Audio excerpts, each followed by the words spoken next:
Let's now give you some updates from Bangladesh, where the nationwide protests and the worsening situation has forced the students from neighbouring nations to in fact return back to their homes.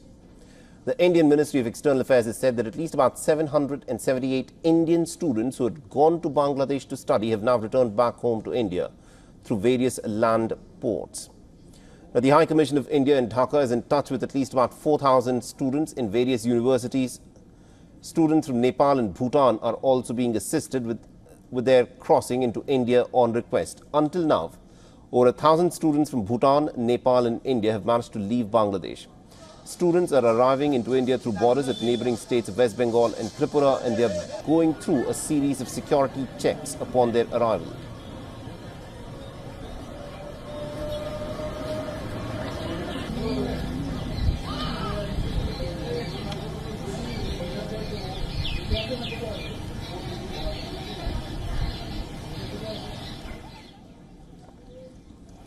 The High Commission of India is in coordination with the BSF and the Bureau of Immigration, and it is facilitating Indian students who are travelling back to India from Bangladesh. And according to reports, the border crossings between India and Bangladesh that are Binapol, Petrapol, Gede Darshana and Akhara, Agartala will remain open for students and other Indian nationals to return back home to India. The Indian state of Meghalaya's Chief Minister Conrad Sangma has also given an update regarding the evacuation of Indian students. Bangladesh has announced an imposition of curfew and the deployment of military forces. This week's protests against the government job quotas across the country killed at least about 115 people. The protests have also left a trail of destruction. The student protesters stormed a prison and set fire to the state broadcaster's building amongst dozens of arson-related incidents this week. Now, the busy streets of Dhaka are deserted with burnt vehicles and bricks strewn across the roads.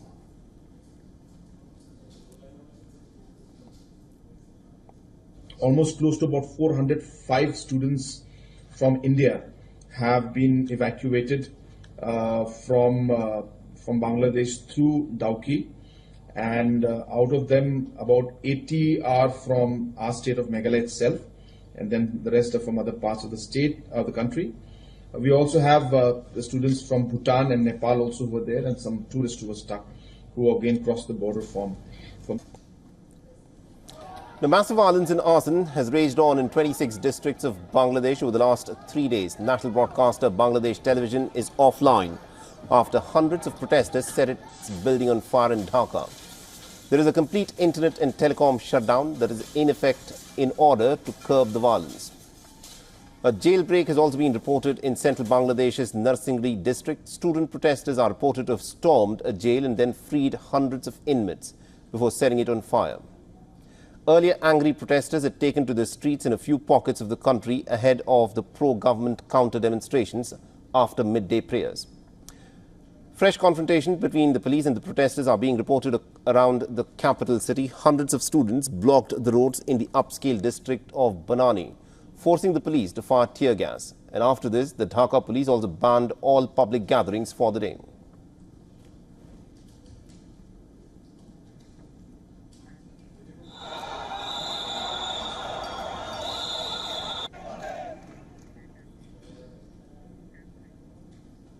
For all the latest news, download the WION app and subscribe to our YouTube channel.